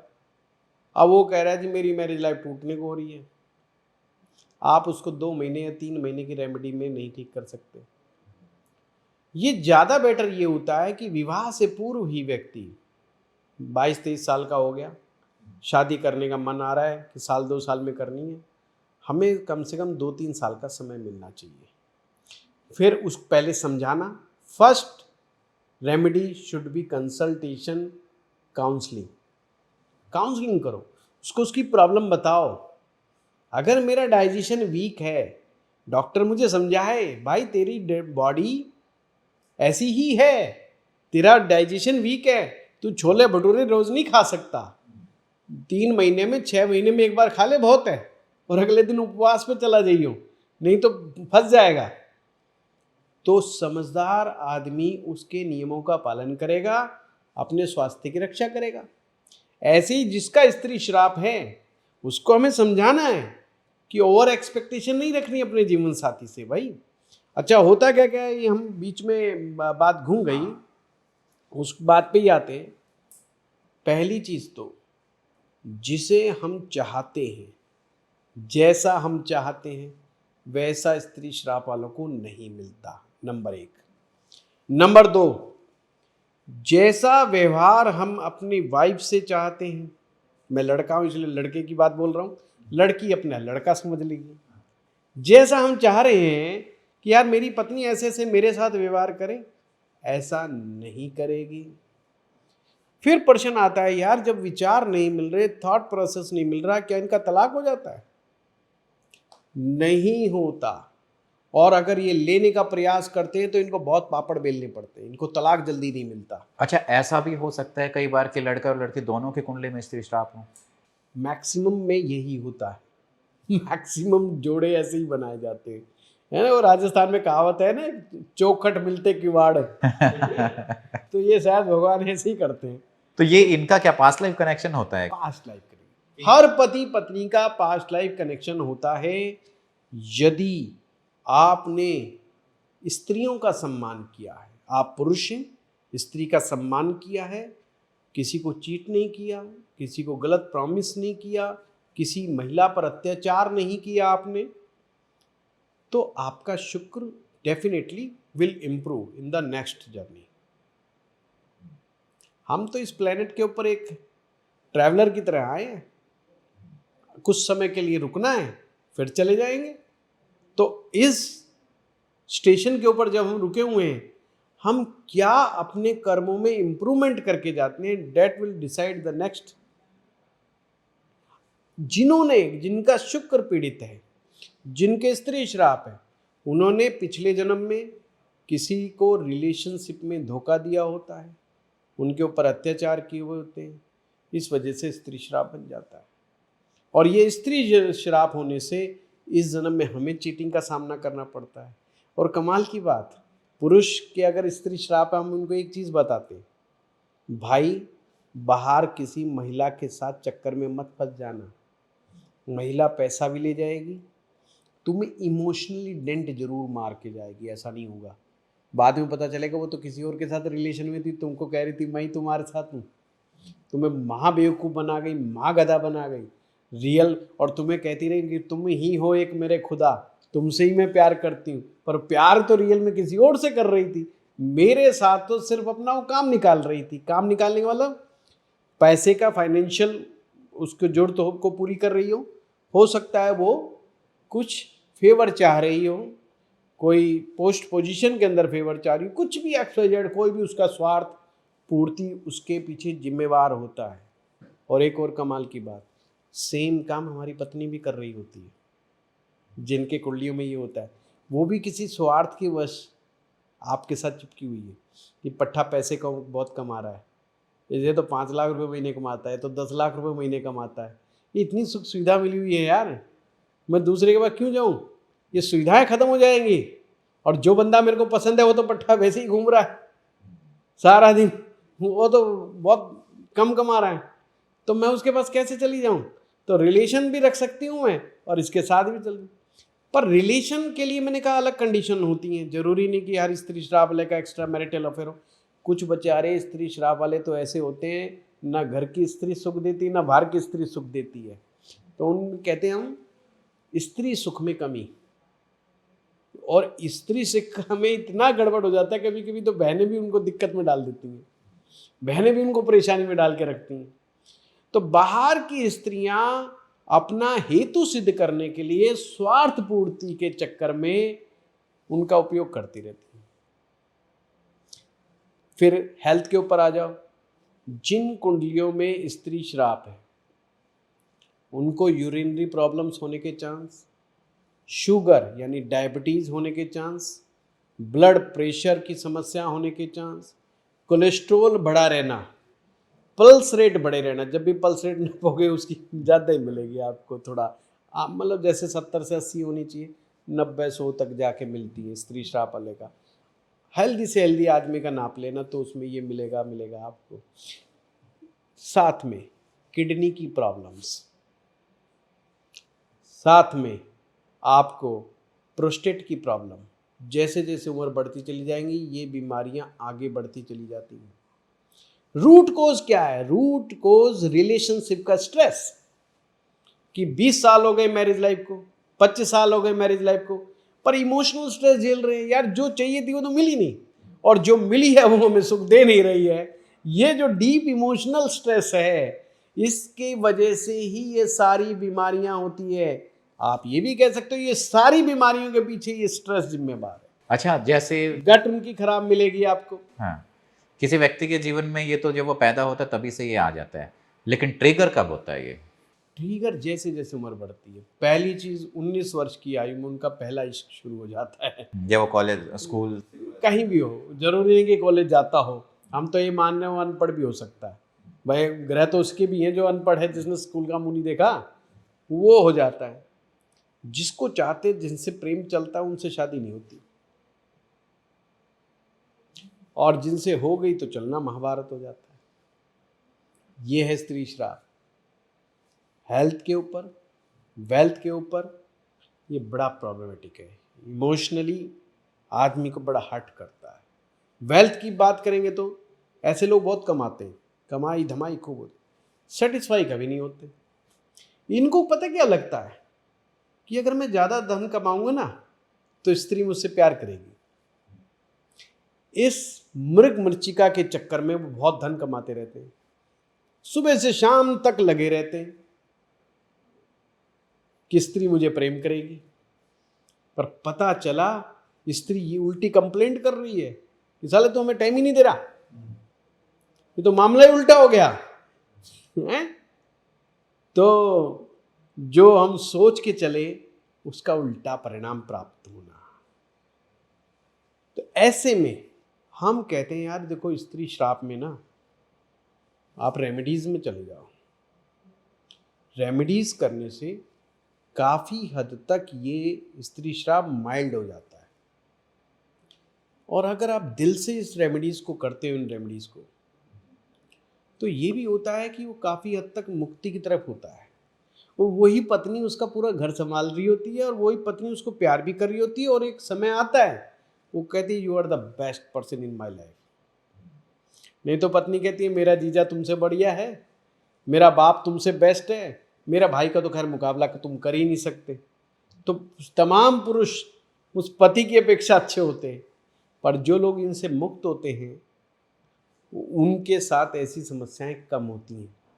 आपने देखा होगा ना, अभी शराबी आदमी की भी पत्नी बढ़िया 16 सोमवार भी कर रही है, उसको मना भी रही है, उसके लिए खाना भी दे रही है, झगड़ा भी कम कर रही है। सारे हैरान परेशान, यार ऐसी बीवी इसको मिल गई। भगवान का गणित समझ में नहीं आ रहा, ऐसा आम इंसान सोचता है। पर भगवान ने तो गणित पहले रख दिया ना। और जो हमें जन्म पत्रिका में इस समय जो मिला है, जन्म के समय जो ग्रहों की इक्वेशन हमें प्राप्त हुई है भाई, वो भी हमारे ही किए हुए कर्म हैं। किसी ने थोपे नहीं हमारे ऊपर, किसी ने, भगवान ने बैठ करके हमारा शुक्र नहीं बिगाड़ा है। भगवान ने बैठ करके कोई स्त्री श्राप नहीं पैदा करा हमारी कुंडली में। परमेश्वर तो परम जो है, मैं कहूँगा दयालु है, जिन्होंने भाई फ्री विल कितना दिया। तो गुरुओं के पास जाओ, ज्ञान ग्रहण करो, उनसे पूछो कि जीवन को जीना कैसे है, जब समझ में आओगे। जैसे एक बड़ा प्यारी हमारे गुरुजी एक कहानी सुनाते थे कि एक व्यक्ति की वाइफ भाग गई घर छोड़ करके। वो बेचारा कहीं बाहर गया होगा प्रदेश में कमाने के लिए, घर आया तो बीवी भाग गई। पड़ोसियों ने बताया भाई वो तो किसी और के साथ भाग गई। बड़ा बेचारा डिप्रेशन में चला गया कि जिसके लिए तू इतनी मेहनत दिन रात एक कर रहा था, यार वही भाग गई। डिप्रेशन में चला जाता है। तो डिप्रेशन में अक्सर लोग, या स्ट्रेस में अक्सर लोग अध्यात्म का मार्ग ढूंढते हैं। वो गया तो कहीं पर प्रवचन चल रहे थे, वो जा कर के बैठ जाता है वहाँ प्रवचनों में, तो सभी लोग अपनी अपनी समस्याएं बाबा जी को बता रहे होते हैं, महात्मा जी को। अब वो भी कहता है महाराज जी मेरी बीवी भाग गई। महात्मा कहता है कौन? कहता है जी मेरी बीवी भाग गई। फिर कहता है कौन? कहता है महाराज जी मेरी बीवी भाग गई। बोला समझ नहीं आया, ढंग से समझा। बड़ा इरिटेट होता है यार, महाराज जी को सुन भी रहा है, महाराज जी रिस्पॉन्स भी कर रहे हैं। वो कहता है महाराज जी, पूरी डिटेल में समझाता है कि मैं रात को आया जी और मेरी बीवी भाग गई, पड़ोसियों ने बताया कि किसी के साथ भाग गई। कहता फिर से बताओ, तुम्हारी बीवी भाग गई? कहता हाँ महाराज हाँ। अब गुस्से में आ जाता वो, इतनी बार कौन पूछे। कहते माँ बेटा नाराज होने की जरूरत नहीं है, तेरा पर्सन ही गलत है, तू बार बार एक चीज गलत दोहराया जा रहा है, मेरी बीवी मेरी बीवी। ओ भाई वो तेरी बीवी नहीं थी, तेरी बीवी तेरी होती तो तेरे पास रहती। दूसरा एंगल सोचने लग गया आदमी कि यार बात तो महाराज जी ठीक कह रहे हैं, मेरी तो थी नहीं, तू कल से संताप करे जा रहा है, कल से तू रो रहा है। सही कह रहा है गुरुजी, बिल्कुल सही कह रहे हैं, मेरी नहीं है। उसी समय उसका स्ट्रेस खत्म कि मेरी होती तो मेरे साथ रहती। इसलिए काउंसलिंग बेस्ट आइडिया होता है। जिसका भी स्त्री श्राप है या शुक्र खराब है पुरुष का, काउंसलिंग करो। लड़की का स्त्री श्राप है, अच्छा लड़कियों का जो स्त्री श्राप होता है उनको हार्मोनल इश्यूज होते हैं, पीसीओडी की समस्या होती है, थायराइड की समस्या होती है, सिस्ट बनना, फेब्रॉइड बनना, यूट्रस में गड़बड़ियाँ आना, गायनी प्रॉब्लम्स आना, ये सब उनके साथ इशू स्त्री श्राप में होते हैं। और उनको भी यही पीड़ा रहती है कि पति मेरा सुनता नहीं, पति मेरी बात मानता नहीं, पति सब कुछ दे रहा है बस एक मेरी बात नहीं मानता, मेरी बात नहीं सुन रहा। ये उनके साथ भी होता है। और जो लड़का मुझे पसंद था वो मुझे मिला नहीं। तो ये दोनों की तरफ होता है। तो इसमें हम हेल्थ का पॉइंट जो है अक्सर हम जब मैरिज की बात करते हैं तो हम इग्नोर करते हैं, उस पर डिस्कशन नहीं होता। जबकि हेल्थ जो कि हमारे लिए प्रायोरिटी होनी चाहिए, हमारी इम्यूनिटी हमारी प्रायोरिटी होनी चाहिए। अगर रिलेशनशिप किसी का अच्छा नहीं है तो भैया जो रिलेशनशिप के अच्छे ना होने से आपकी इम्यूनिटी कमजोर हो जाती है। जितने अच्छी रिलेशनशिप होगा, जितनी अच्छी आपकी बॉन्डिंग होगी, उतनी अच्छी इम्यूनिटी होगी। कहते गांव का आदमी जो है इम्यूनिटी अच्छी थी, भाई वहां ये भागा भागी के खेल कम होते हैं, वहां लोग अपने सोशल प्रेशर के अंदर ये सब गड़बड़ियां कम करते हैं होते हैं पर कम करते हैं। एक आदमी ये मान के बैठा ये मेरी पत्नी सारे जीवन भर यही रहेगी, पत्नी ये मान के बैठी तलाक नाम की चीज हमारे जमाने में हमारे हिसाब से नहीं होती है, इसलिए वो दोनों को एक्सेप्ट कर लेते हैं। परेशानियां होती हैं, झगड़े होते हैं, बट उनकी इम्यूनिटी इस लेवल पे मजबूत इसलिए रहती है, उसको पूरा विश्वास है कि छोड़ के नहीं भागेगी। पूरे परिवार में एक तो भरे पूरे में रह रही होती है, एक तो महिला को भी कम ही चांस मिलते हैं फिर इस तरह के इधर उधर जाने आने के, तो वो भी कारण है। तो उनकी इम्यूनिटी स्ट्रांग रहेगी, खाएंगे मैं मौज मारेंगे। भैया सारा खेल स्ट्रेस का है। और ये दोष लव, मैरिज, रिलेशनशिप, इनमें कहीं प्रॉब्लम आ जाए जीवन में, ये डीप स्ट्रेस क्रिएट करने का काम करते हैं।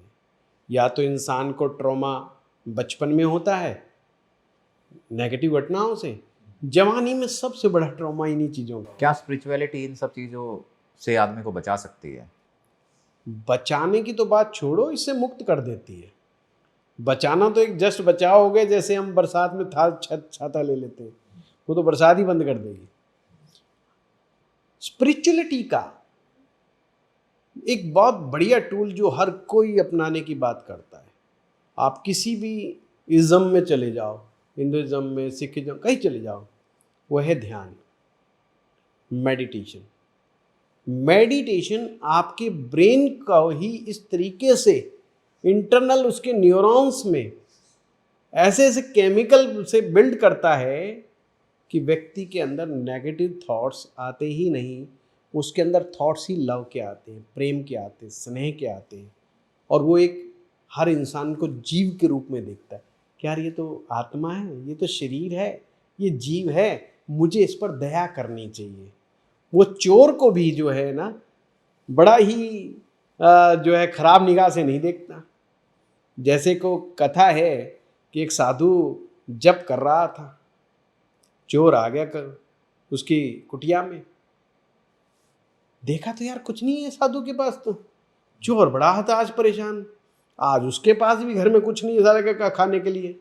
वो कह रहा है यार बड़ा गलती हो गई आज तो, कहाँ तो कितनी मेहनत इतनी करके दूर से रोशनी देख के तो तू आया था कि कुछ मिलेगा, तो उसको लगता है यार कुछ तो लेके जाना पड़ेगा। तो देखता है साधु का कमंडल पड़ा होता है, अरे यही ले चल, तू एक काम कर, इसी को निकाल के ले चल, कुछ तो मिलेगा इसके नाम का। तो जैसे वो कमंडल उठाता है साधु एकदम ध्यान से जागता है। साधु कहता है क्या बात, तो बड़ा गुस्से में बोलता है बस ये कमंडल, कुछ भी नहीं तेरे पास। वो कहता भाई बैठ तू। बोला बैठ, पकड़वाएगा ये, हल्ला मचाएगा मुझे। कहता नहीं नहीं तू बैठ। बोला भाई मैं तेरे से बहुत हाथ जोड़ के माफ़ी मांगता हूँ, पर तेने भी बहुत बड़ी गलती करी, कम से कम बता देता, कोई मेरा संदेश भिजवा देता कि तू आने वाला, मैं कुछ तेरी व्यवस्था करके रखता। अब मुझे पता कितना हार्दिक कष्ट हो रहा है कि इस मेरे घर में आया और सिर्फ कमंडल लेके जाएगा, यार ये बहुत बड़ी बेइज्जती है मेरी, ये बात ठीक नहीं है। खैर अब जब भी तुझे आना हो मुझे संदेश पहुंचा दियो, मैं और जो जो चीज़ चाहिए मैं व्यवस्था कर दूंगा, मेरे बहुत चेले हैं मैं उनसे मंगवा लूंगा, अपने लिए तो मैं कुछ मांगता नहीं हूँ, तो तेरे लिए मांग लूंगा उनसे। कहता है यार तू भागने दे, अब मूड खराब है तेरा, कमंडल लेके भाग जाता है। वो कमंडल जो है मार्केट में बिकने आता है, वो बिकते बिकते क्या होता है कि वो एक ऐसे सेठ के पास चला जाता है, सेठ जी उनके चेले, सेठ जी को गुस्सा आता है कि गुरु जी का कमंडल उठा लाया ये तो, वो राजा के पास सीधा कंप्लेंट कर देता है। कमाल की बात तो राजा भी जो है साधु का चेला, राजा और गुस्से से भर जाता है, कहता है यार ये तो गड़बड़ कर दी इस आदमी ने, ये हमारे गुरुजी के कमंडल चोरी कर लिया, ये छोटी मोटी चोरी की वारदात नहीं है। अब समझने वाली बात क्या है, कमंडल की क्या वैल्यू, कुछ भी नहीं, पर मामला इतना गर्म आ गया कि राजा ये सोचे बैठा इसका तो कत्ल करवाना है। तो बोला दरबार में चोर को पकड़ के लाया गया, तो चोर बेचारा परेशान, राजा भी गुस्से में और सेठ जी भी गुस्से में, हर कोई कह रहा है जी इसको तो कत्लेआम करना चाहिए इसको तो। चोर सोच रहा है साला मैंने इतनी बड़ी बड़ी चोरियां की, उसका कोई जिक्र नहीं है, एक छोटे से कमंडल के लिए इतना बड़ा बवाल। चोर कहता है महाराज मुझे समझ में नहीं आ रहा है, इतने कमंडल के चक्कर में इसका तो मुझे दाम भी नहीं मिले, एक रात का खाना बड़ा मुश्किल मुझे उस कमंडल से मिला, मुझे कोई आमदनी नहीं हुई है, मुझे तो अगले दिन से ही चोरी पे काम पे लगना पड़ा, मैं आज तक पछता रहा हूं कि मैंने वो चोरी करी क्यों, और मुझे आप बात कर रहे हो ये तो गड़बड़ बात हो गई। तो मंत्री कहता है राजा साहब नियम ये है कि जिसकी चीज़ है उसे भी बुलाओ। महाराज जी को बुलाया गया, महाराज जी ने कमंडल देखा, पहचान लिया, और चोर को भी पहचान लिया, ने सबके सामने चोर के हाथ जोड़े, बोला चोर भाई माफ कर दे, बहुत बड़ी गलती हो गई, तू ऐसी स्थिति में कैसे आया। तो कहता है जी ये आपका कमंडल चोरी किया था, वो राजा साहब के पास चला गया, अब राजा साहब कह रहे मैं तो मृत्युदंड दूंगा। तो कहता हे राजन मेरा है ना, बात खत्म, ये बेचारा बहुत भला आदमी है, इसके जैसा शरीफ आदमी मैंने देखा ही नहीं, बेचारा आनंद फानंद में आया, बेचारे ने उठाया भी क्या, एक कमंडल, ये कोई चीज हुई, अरे हो राजा का कमंडल, इसमें क्या है, और एक्चुअल में इसने चोरी भी नहीं करी, ये तो कमंडल को देख के वापिस भाग रहा था, मैंने ही इसे बुलाया और कहा चल तू कमंडल ही ले जा। ये बहुत शरीफ आदमी है और अब तक ये लौट के नहीं आया मेरे पास, मैंने इससे रिक्वेस्ट करी थी भाई चिट्ठी पत्री लिख दिया कर कि मेरे पास आ जाए, मैं तेरी व्यवस्था कर दूंगा। और महाराज गलती तो अपनी है ना, इस बात पे विचार किया जाए ये आदमी चोर बना क्यों, हमारे शासन में प्रशासन में क्या कमियां हैं कि जो एक व्यक्ति को चोरी करनी पड़ रही। अब सोचो सीन घुमा दिया गुरुजी ने सारा, राजा को टेंशन में डाल दिया, राजा पे छोड़ दिया, हर चीज नहीं छोड़ नहीं दिया, टेंशन में डाल दिया कि चोर है तो तेरी वजह से है, हमारी वजह से नहीं है, उसने उसको बचा लिया। इसलिए मेडिटेटिव लोग हर पुरुष में हर स्त्री में एक जीव के रूप में उनको देखते हैं और उन्हें लगता है इनके साथ अच्छा व्यवहार होना चाहिए, जानवर हो मनुष्य हो, वो अपना व्यवहार जो है इतने अच्छे लेवल का कर लेते हैं, इसलिए उनकी सोच बढ़ जाती है। इसलिए मेडिटेशन के माध्यम से आप अपने विचारों को, आप अपने संस्कारों को बदल सकते हैं, आप अपने थॉट प्रोसेस को बदल सकते हैं। इसीलिए आप किसी भी उसमें चले जाएं, ध्यान से बड़ी कोई विधि नहीं है, ध्यान से बड़ा कोई विज्ञान नहीं है, और ये प्रूवन साइंस है। इतनी बड़ी प्रूवन साइंस है कि अगर आप भ्रामरी प्राणायाम करने के बाद ध्यान में चले जाते हैं, ध्यान मतलब आंखें बंद करके आंख बंद करना है, आंख बंद करके आपको जो थॉट्स आ रहे हैं, सिर्फ थॉट्स का मनन करना है। ये बहुत सारे ध्यान हो सकते हैं, कई प्रकार के हो सकते हैं। कहने का मतलब अपने ब्रेन को रिलैक्स करना, अपनी बॉडी को रिलैक्स करना, ट्रांसजेंट सिचुएशन में चले जाना, और वो ध्यान में चले जाओ आप उसके बाद अपना ब्रेन की मैपिंग करवा के देखो, आपके न्यूरॉन्स में परिवर्तन आ जाएगा। बिफोर मेडिटेशन एंड आफ्टर, इतना इम्पैक्ट किसी रेमेडी में नहीं है। कोई रेमेडी, कोई लाल किताब, कोई वैदिक ज्योतिष नहीं। और मेडिटेशन के बाद अगर मेडिटेटिव स्टेज में आप मंत्र चैंटिंग करते हो, तो मंत्र 1,00,000 गुना ज़्यादा प्रभावशाली हो जाता है। मंत्र जप भी आपके अंदर बहुत बड़ा परिवर्तन पैदा करने की क्षमता रखते हैं। वो बात अलग है कि मैक्सिमम लोगों को जप करना नहीं आता है, जो जल्दी जल्दी बस माला ऐसा करते हैं। हाँ, कैलकुलेशन नहीं होनी चाहिए भैया। प्रेम के अंदर क्या कैलकुलेशन? हम अपने बच्चे को दूध पिलाते हैं, कैलकुलेट करते हैं क्या? लिखते हैं कापी में कि आज हमने आधा किलो पिलाया, कल हमने 250 ग्राम पिलाया? लिखते हैं? दूध वाले का तो लिखते हैं कि 1 किलो आया, 2 किलो आया। बच्चे को नहीं दे, बच्चे को हम प्यार कर रहे हैं, हम परमात्मा का नाम जप रहे हैं, और नाम जप के हम कैलकुलेशन करके बैठे। काहे की जरूरत है कैलकुलेशन की? मंत्र क्या है? मन को पार ले जाने वाले शब्द, परमेश्वर को मिलाने वाले शब्द, प्रेम के माध्यम से, शब्दों के माध्यम से आपको परमेश्वर की अनुभूति करने वाले शब्द, ये तो है। तो गुरुजी, मंत्र जाप करने की सही विधि क्या है? देखो, सही विधि बहुत सारे हमारे शास्त्र में ये विधियां बड़े आराम से लिखी हुई हैं। इनके प्रोसेस से 2 तरह से बांटना चाहिए इसको हमें। एक तो ये है कि आपको मंत्रों के माध्यम से कुछ चाहिए, जिसे हम कहते हैं सकाम जप, यानी कामना सहित, कि मेरी ये इच्छा है, मुझे संतान हो जाए, मेरी नौकरी लग जाए, मुझे सफलता मिल जाए, मुझे पत्नी मिल जाए, कोई भी XYZ, मेरी हेल्थ ठीक हो जाए। तो शास्त्र कहता है आपको हर नियम का पालन करना पड़ेगा। फिर उसके नियम है, किस देवता की साधना कर रहे हैं, कौन सा आसन बिछा रहे हैं, कौन सी माला जप करनी है, किस दिशा की तरफ करनी है, कितनी संख्या में करना है, कितनी देर तक करना है, और किस स्टेप्स को फॉलो करना है। तो वो एक तंत्र के अंदर आ जाता है। मंत्र और तंत्र में यही अंतर है। जब हम मंत्र जप का हर स्टेप फॉलो करते हैं, साधना का, उपासना का हर स्टेप फॉलो करते हैं, वही तंत्र हो जाता है। ये जो तांत्रिक घूमते रहते हैं आपके, जो उल्टे सीधे कपड़े पहन के, काले पीले टीके पीके, ये तो मानसिक विक्षिप्त लोग हैं। इनको तो तंत्र का तय का नहीं पता। तंत्र का जानकार व्यक्ति तो परिवार के बीच में एक सामान्य पुरुष की तरह रहेगा और सबके ऊपर भक्ति करेगा। कभी वो सब पर वो दया करेगा, कभी वो ऐसा नहीं दिखाएगा आपको कि साहब मैं तो देखो फलानी देवी देवता का साधक हूँ, तुमने अगर मेरी बात नहीं मानी तो तुम्हारा ये नुकसान कर दूंगा। तंत्र शास्त्र में लिखा है आपको अपनी साधना को अपनी योनि की तरह, जैसे हम योनि को छिपा करके रखते हैं, उसके समान छिपा के रखना चाहिए।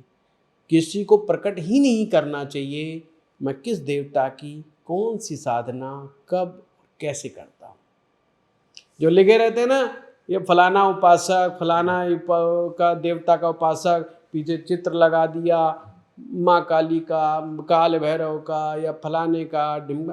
भाई आप लोगों को डरा रहे हो, या आप भक्ति कर रहे हो कि प्रदर्शन कर रहे हो? भक्ति, भजन और भक्ति और भोजन, ये तो भाई बहुत निजी है।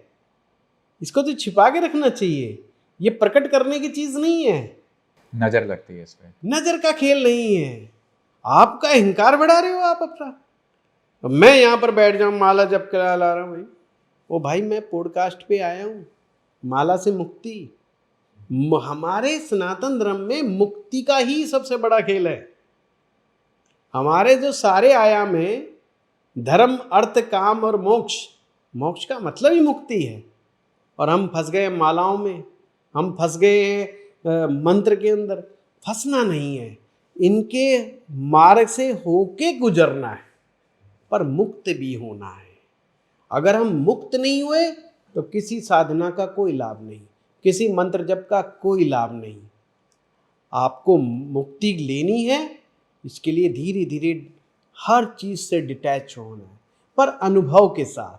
अनुभव भी लेना है, आप अनुभव को त्याग नहीं सकते।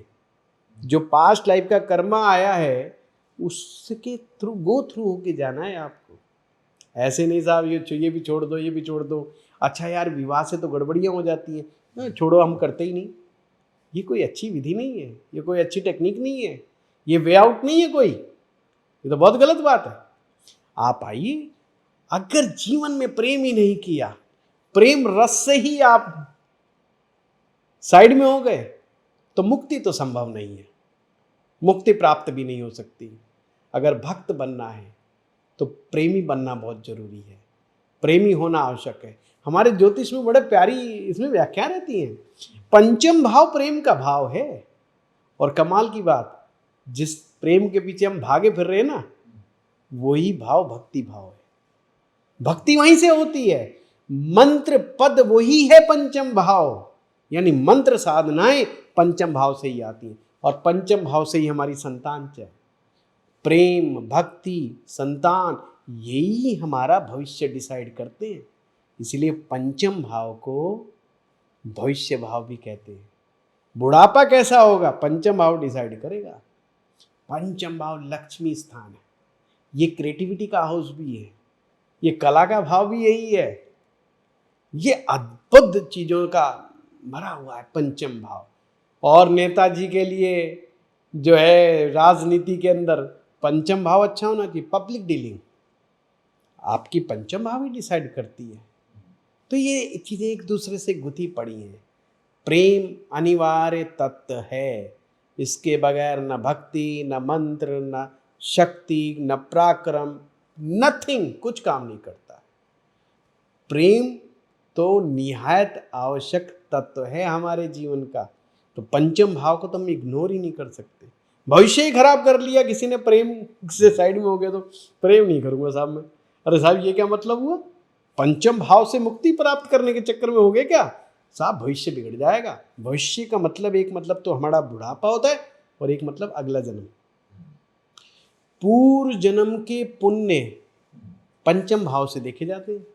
पिछले जन्म में कितने अच्छे पुण्य कर्मा किए आपने, वो ही बता रहा है कि आप, पंचम भाव बताएगा आपको पूर्व जन्म के पूरे कितने अच्छे अच्छे कर्म करके आए हो। और जब पूर्व जन्म के पुण्य अच्छे होते हैं ना भैया, तो जीवन में प्रेम। तो ये भी तो कुंडली पे डिपेंड करता होगा कि किसी का अच्छा होगा, किसी का बुरा होगा। जीवन का कोई भी ऐसा पक्ष नहीं है जो 9 ग्रह, 27 नक्षत्र और 12 भाव से बाहर हो। जो आप सोच सकते हो वो सब इसमें इंक्लूड है। क्या कुंडली से ये भी पता लग जाता है कि हमें मोक्ष मिलेगा नहीं मिलेगा? बहुत हद तक, परंतु ज्योतिष ध्यान रहे कर्म का विज्ञान है। ज्योतिष अंधविश्वास का ज्ञान नहीं, कर्म का है। लोग कहते हैं यार ये तो जो लोग नकारे टाइप के लोग होते हैं ना, जो भविष्य के अंदर बड़ा बिलीव करने वाले लोग, ये तो अलग प्रकृति के लोग हैं, इनको काम कुम बस की बात नहीं। वो लोग कुंडलियां मानते हैं, अरे हम तो बड़े पढ़े लिखे लोग हैं इसलिए हम नहीं मानते। ये टोटल गलत है। कुंडली पढ़ो तो सही, ज्योतिष पढ़ो तो। ज्योतिष तो चीख चीख के कह रहा है कि मैं तो कर्म की बात कर रहा हूं। तो कर्म, बिना कर्म के कुछ हो ही नहीं सकता, बिना पुरुषार्थ के कुछ हो ही नहीं सकता। एक भाव है, आप भी हंसोगे, जिसे हम उपचय भाव कहते हैं, हाउस ऑफ ग्रोथ। जीवन में ग्रोथ कौन कौन से भाव देते हैं? तीसरा भाव, छठा भाव, 10वां भाव, 11वां भाव। 10वां भाव ही कर्म का भाव है। 10वां भाव ही सिद्धि का भाव है, सिद्धि वहीं से मिलती है। तो बिना कर्म के सिद्धि कैसे हो सकती है? हो ही नहीं सकती। तो ये तो कार्मिक चीज है। आप कहोगे मुझे मोक्ष चाहिए, first of all you should decide it. आप गुरु के पास जाएं, सक्षम गुरु के पास जाएं, सामर्थ्यवान गुरु के पास जाएं और मार्ग पूछें, साधनाओं के थ्रू जाएं। धीरे धीरे धीरे धीरे हर एक से संसार के बीच में रहते हुए धीरे धीरे संसार से डिटैच होना है। जब डिटैचमेंट आपका आगे आगे बढ़ता चला जाता है और एक समय ऐसा आता है आपको परिवार से भी बहुत ज़्यादा डिटैचमेंट नहीं रहता, परिवार में रहते हुए, ध्यान से मैं हर बात कह रहा हूँ, परिवार में रहते हुए। जंगल में भाग के किसी को मुक्ति नहीं मिलती है, हिमालय में किसी को मुक्ति नहीं मिलती है, मृत्यु मिल सकती है, मुक्ति नहीं मिलती है। आपको जो है वहाँ पर ही स्थिर होकर के सिर्फ मन से डिटैच होते चले जाना है, हर चीज़ से मुक्ति प्राप्त होनी है। हमारे गुरुजी बड़ी प्यारी बात कहते थे, मुक्ति की बात आएगी जब तुम इतने सक्षम साधक हो जाओगे तो मुझे भी त्यागना मत भूलना, मेरे साथ भी मत जुड़े रहना, छोड़ दो। गुरु तत्व में हमेशा कहा गया कि गुरु का साथ कभी नहीं छोड़ना, गुरु के चरण कभी नहीं छोड़ना है आपको जीवन में। पर मुक्ति की बात आए तो वहाँ से भी, गुरु से भी मुक्ति चाहिए, हर किसी से मुक्ति चाहिए। जब हम हर तरह से मुक्त होने लगते हैं, हमारा इस संसार से कहीं अटैचमेंट ही ना रहे, दैट्स मोक्ष। और इसको भी बड़े प्यार से डिटेल बहुत है इसके अंदर। तो जिस तरीके से हम स्त्री श्राप के बारे में अभी बात कर रहे हैं, तो जिनकी कुंडली में है ये, वो क्या ऐसे उपाय करें जिससे इस श्राप से मुक्ति मिले या बचा जा सके काफी हद तक? देखो, बड़े प्यारे प्यारे उपाय होते हैं। सबसे पहला उपाय गौ सेवा। गौ सेवा करने से